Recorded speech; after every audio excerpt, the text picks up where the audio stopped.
네, 계속해서 존 플라벨의 은혜의 방식 14번째 시간 2장 그리스도와 연합 6번째 마지막으로 살펴보도록 하겠습니다. 계속 우리가 플라벨의 이런 은혜의 방식을 살펴가 보면 기독교 신앙의 진수가 무엇인가 이런 것을 분명하게 잘 알아갈 수 있습니다. 여러분이 만약 그리스도와 모든 성도가 한 몸이라는 신비를 이해하였다면 머리 대신 그리스도께 상처를 내는 삶을 살지 말아야 합니다. 그것은 손이 자기의 머리에 상처를 내는 것과 같은 어리석고 부자연스러운 일입니다. 머리에 통제를 받는 손이 그 머리에 상처를 입히다니요. 그러한 일은 독수리와 나무라는 동화에서 자신의 깃털로 날개를 단 화살에 상처를 입은 독수리와 자신의 가지로 자루를 만든 도끼에 쪼개진 나무와 같이 그리스도께서 자신의 손에게 상처를 입는 일입니다. 그러한 무모함이 가진 악함의 정도는 머리이신 그리스도로부터 그동안 받은 은택에 비추어 판단될 것입니다. 죄와 사망의 상태에 영원히 남아 있을 수밖에 없던 우리에게 그리스도께서 생명을 주시지 않았습니까? 그리스도께서는 우리를 살리시고 인도하시는 머리이십니다. 골로새서 1장 18절 우리에게 생명이 되실 뿐만 아니라 영광으로 인도하시는 분이신 것입니다. 그런데 그 은혜를 죽음으로 되갚는다니요.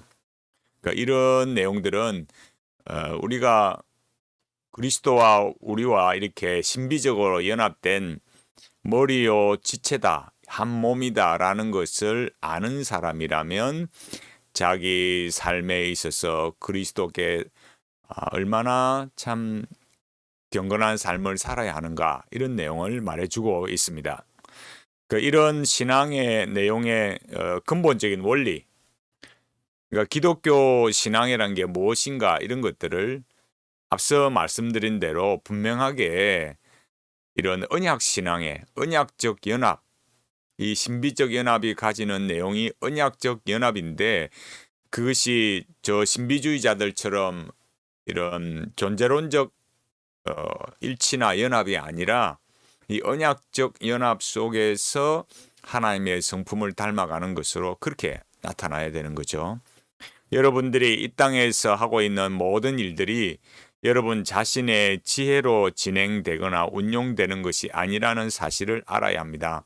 여러분의 모든 행보와 안위는 하늘로부터 오는 것입니다. 여호와여 내가 알거니와 내 인생의 길이 자기에게 있지 아니하니 걸음을 지도함이 걷는 자에게 있지 아니하니이다. 예레미야 10장 23절. 우리의 삶의 모든 것들이 이런 하나님의 주권을 강조한다고 해서 아무런 이런 자기 책임이 없다 이런 것이 아니라 1차적으로는 우리의 이 행하는 모든 일들이 이 우리의 지혜로 되는 것이 아니다. 이 하나님의 행하심을 봐야 된다. 이걸 말하고 있는 거죠. 주께서 베푸신 선을 악으로 갚지 마시기 바랍니다. 죄악은 존귀하신 머리 대신 그리스도를 상하게 하는 일입니다. 모든 존귀와 영광의 근본이신 분께 가장 저급한 불명예를 끼쳐드리는 비열한 행위가 아닐 수 없는 것입니다. 여러분이 받은 은택들을 생각해 보십시오. 거기에 부족함이란 찾아볼 수가 없습니다. 인간은 때로 자연의 법칙을 거슬러 자기 자신의 육체에 잔인한 행동을 자행하기도 하지만 그리스도께서는 당신의 신비로운 몸인 교회를 결코 그렇게 대하시지 않습니다. 그리스도께서는 우리들이 당하는 공고함이 무엇인지 아십니다. 아니 오히려 환난을 당하는 당사자인 우리보다 그 고통의 본질을 더 잘 알고 계시는 분이십니다. 시편 38장 9절에 38편 9절에 주여 나의 모든 소원이 주의 앞에 있사오며 나의 탄식이 주의 앞에 감추지 아니하나이다. 아멘. 그러니까 우리의 모든 것들을 하나님께서 아시고 히브리서 말하듯이 함께 체휼하신다. 그런 말씀처럼 우리의 고통에 대해서 외면하지 않으시는 분이시다. 이런 점들을 우리가 알기 때문에 하나님께서 우리의 아픔을 아시듯이 우리 또한 하나님께 경건한 삶을 살아야 할 것을 요구하고 있습니다. 그리스도께서는 또한 크게 동정하시는 분이십니다. 히브리서 4장 15절에 우리에게 있는 대제사장은 우리 연약함을 동정하지 아니하는 자가 아니요 모든 일에 우리와 똑같이 시험을 받은 이로되 죄는 없으시니라. 아멘. 주님께서 마태복음 25장 35절에서 내가 주렸고 목마르고 헐벗었노라 라고 말씀하신 것처럼 주님께서는 환난을 당하는 여러분과 같은 아픔을 겪으십니다. 친밀한 연합이 아니라면 그러한 예민한 동정심은 나올 수 없습니다. 성도들과 신비로운 연합 속에서 그들의 고통을 당신 자신의 것으로 여기시는 것입니다. 하나님께서는 그러한 주님께 모든 것을 다 주셨습니다. 하늘과 땅에 있는 모든 창고들을 말입니다. 주님께서는 부족함이 없으신 분이십니다. 우리의 모든 궁핍과 공고함을 채워주시고도 남을 넘치는 부요함을 지셨을 뿐만 아니라 그것을 당신을 대하는 원수들에게마저도 베푸시는 분이십니다. 시편 73편 7절에 살찜으로 저희는 눈이 솟아나며 저희 소득은 마음의 소원보다 진하며. 아멘. 그러니까 우리 삶에 있어서 하나님께서 그리스도 안에서 모든 것을 다 주셨다. 그런 것들이 신비로운 연합 속에 주신 것인데 우리 주님께서는 참 부족함이 없으시고 또 우리에게 충분하게 우리의 궁핍과 공고함을 채워주시는 그런 분이시다. 또 그런 은혜가 너무 넘치기 때문에 우리의 대적들마저도 그들에게마저도 은혜를 베푸신다. 이런 것들을 우리에게 말씀하심으로 해서 이 신비적인 연합을 통해서 우리에게 주시는 그 은택들이 얼마나 위대한 것인가 이런 것들을 우리에게 말해주고 있어요.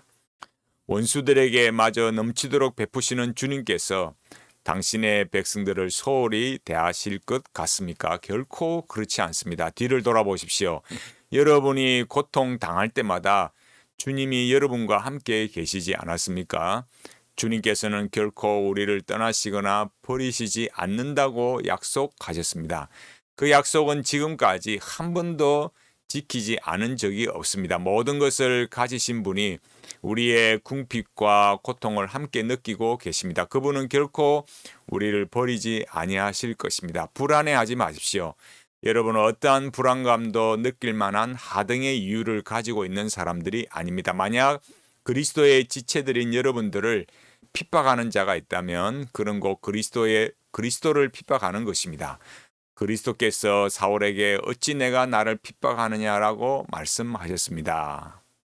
이런 말씀들은 계속 여기에 플라벨이 말하듯이 불안이라는 거, 우리의 불안이라는 것은 우리의 이 상황적 관점에서 여기 이 플라벨이 62페이지에서 말하듯이 우리의 공핍과 공고함 때문에 우리는 이 현실 속에 불안이 만들어지는 거지만 그러나 그 불안을 이기는 근거가 무엇이냐라고 할 때 우리의 이 존재적 관점, 우리의 존재가 어디 안에서 확보되어 있는가, 안전성이 어디에 주어져 있느냐, 앞서서 계속 그 문제를 강조했듯이 그리스도와의 연합이라고 말했을 때 그 실제적인 유익을 우리가 어떻게 받느냐, 그런 것은 이 신비적인 연합, 이 친밀한 연합을 통해서 우리의 존재가 영원히 안전하기 때문에 이 불안을 이겨낼 수 있다.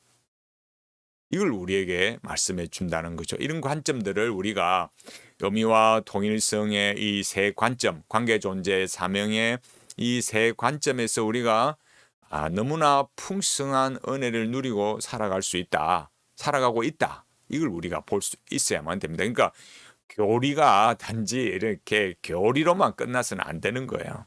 지금 이 플라벨이 2장의 이 그리스도와 연합의 이 끝부분에 와서 이렇게 계속 강조하는 이유는 우리가 그리스도의 지체가 되었고 그리스도는 우리의 머리가 되신 이 놀라운 신비적 연합을 통해서 우리 존재의 안전함, 이 현실의 불안을 그 영원한 안전함으로 이겨간다라는 거예요. 스가랴 2장 8절 말씀을 보십시오. 너희를 범하는 자는 그의 눈동자를 범하는 것이라. 아멘. 원수들이 여러분을 해하는 것은 마치 주님의 눈동자를 해하고 있는 것과 같습니다. 주님께서 그들을 그대로 보고만 계시지는 않을 것입니다. 시편 7편 13절에 죽일 도구를 또한 예비하시며 그 만든 화살은 불화살들이로다. 아멘. 만약 그리스도의 지체들을 치고 대적하려는 자들이 있다면 그들은 차라리 자신의 손이 마르고 그 팔이 어깨에서 떨어져 나가는 것을 택하는 편이 더 나을 것입니다. 사랑하는 성도 여러분, 이것을 무섭게 여기십시오. 여러분이 형제들에게 하는 모든 행동과 말들은 곧 그리스도께 하는 것이라는 사실을 기억하시기 바랍니다. 그러니까 플라베는 이 기독교 신앙으로 인해서 영국 국교로부터 더 많은 어려움을 당했으니까 그런데도 이 두 가지 면을 말해주고 있는 거죠. 그러니까 그 대적들, 원수들, 그 국교회가 청교도들을 핍박하는 것이 결국 주님의 눈동자를 해치는 것이다, 해하는 것이다. 그럼에도 불구하고 또 하나님께서는 그런 원수들에게 은혜를 베푸시기를 바라는 그런 마음이고 전체적으로는 역시 우리가 모든 형제에게 하는 것이 그런 말과 행동들이 그리스도께 하는 것이다. 이것을 잘 봐야 된다라는 겁니다. 우리의 머리 대신 그리스도께서 친히 죽은 자 가운데서 살아나심으로 잠자는 자들의 첫 열매가 되셨습니다. 부활하신 그리스도로 인해 우리는 멸망당하지 않을 것입니다. 성도들은 그리스도의 지체입니다. 지체들이 없다면 그리스도는 결코 온전해지실 수 없습니다. 당신의 지체 어느 한 부분이 지옥에서 불에 타는 일을 그리스도께서 방관하실 것 같습니까? 그렇지 않습니다. 죽음이 여러분의 몸과 영혼을 분리한다 할지라도 그리스도와 여러분 사이의 신비로운 연합은 결코 와해되지 않습니다. 두려워하지 마십시오. 그리고 이것으로 위로를 받으십시오. 빌립보서 1장 21절에 내게 사는 것이 그리스도니 죽는 것도 유익함이라. 아멘. 그만큼 우리가 이 죽음 앞에 우리의 이 어려움에 봉착한다 할지라도 우리는 그런 어려움들을 이기고 살아갈 수 있다.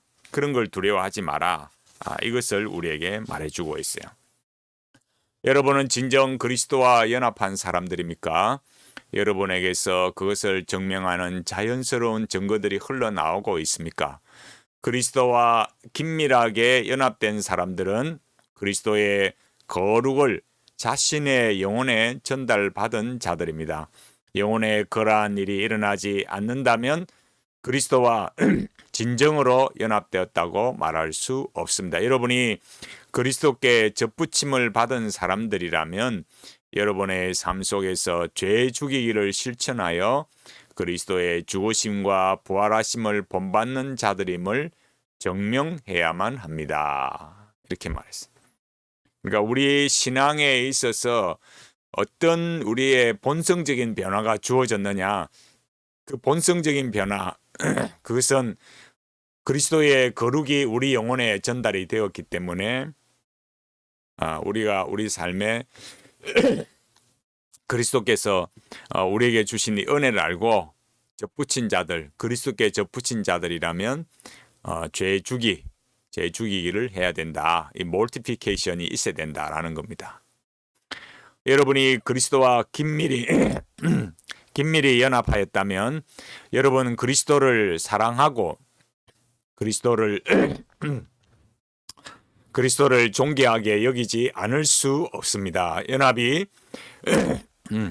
긴밀할수록 그리스도에 대한 애정은 더 강하기 마련입니다. 또한 여러분이 그리스도의 지체라면 그리스도의 명령에 복종할 기꺼운 마음을 가지게 될 것입니다.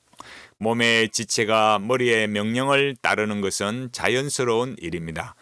만약 여러분 중에서 자신의 뜻과 정욕의 명령을 따라 살아가는 사람이 있다면 그는 그리스도와 연합된 사람으로 볼 수 없습니다.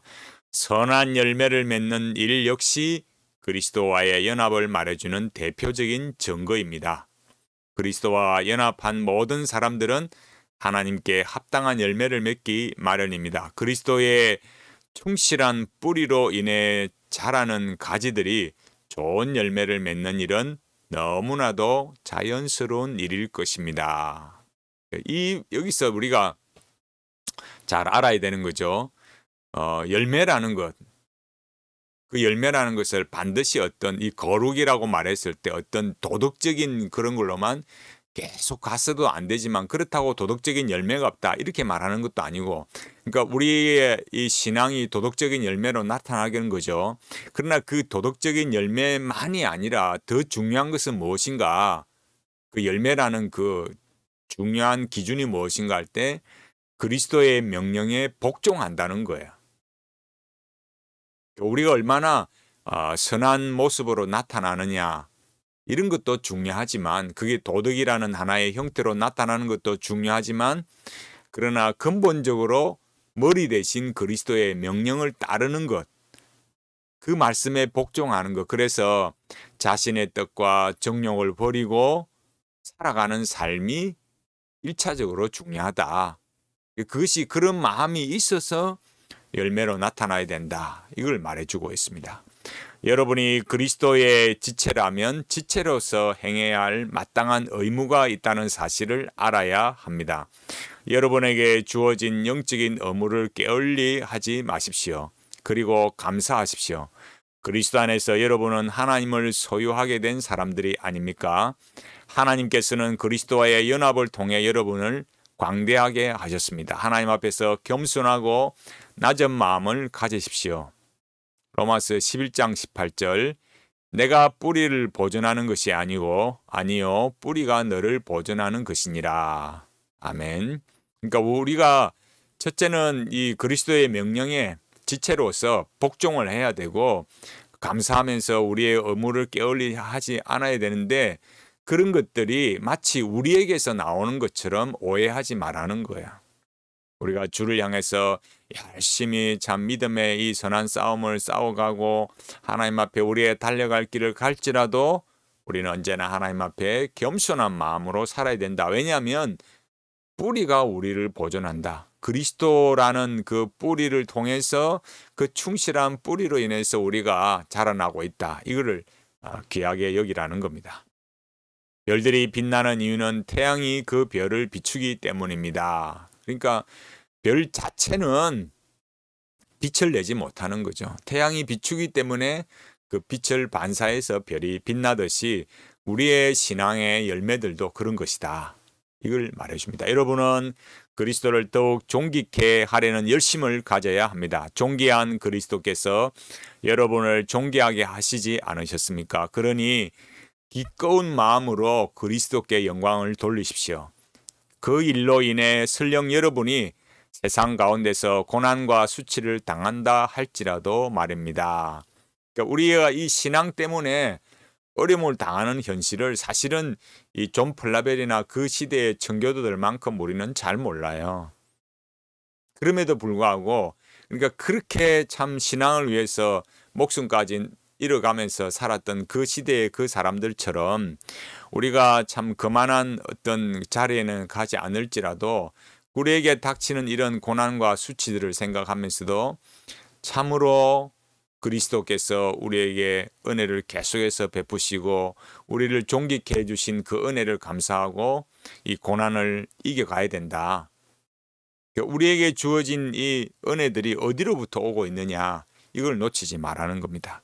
여러분 자신에게 물어보십시오. 여러분이 누구의 사람이며 누구를 대표하고 있는지 말입니다. 그리스도의 지체가 불의한 도구로 사용된다는 것은 가당치 않습니다. 만일 요한일서 1장 6절, 만일 우리가 하나님과 사귐이 있다고 어두운 가운데 행하면 거짓말을 하고 진리를 행치 아니함이거니와, 요한일서 2장 6절, 저 안에 거한다 하는 자는 그의 행하시는 대로 자기도 행할지니라.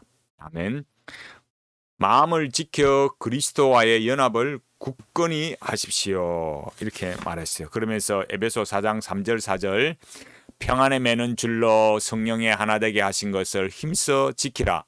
몸이 하나이요 성령이 하나이니 이와 같이 너희가 부르심의 한 소망에서 부르심을 입었느니라. 아멘.